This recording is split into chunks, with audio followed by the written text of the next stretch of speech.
Diane, I'm so glad you came. Get you out of the cold. It's nasty out there. Looks like we got that brand new furnace just in time. It's nice and toasty in here. Come with me to the kitchen. I'm just going to grab some coffee.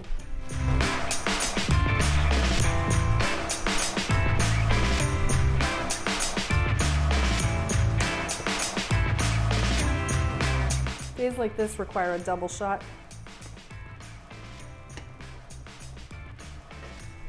Let's take a look at the master bedroom. I really want to show you something.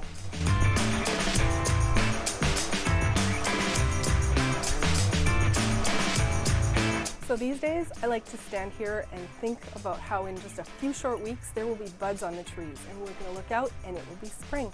Keeps me going in weather like this. It's a pretty great view.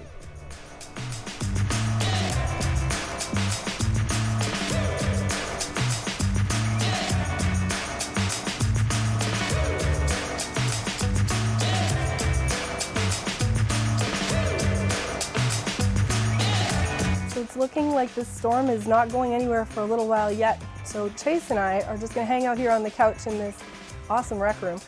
We're quite comfortable here. If you would like to see the house and want to come for a private tour, just give me a call. I'll be right here waiting for you. This is Tanya DiNicolantonio with the Brandow Group.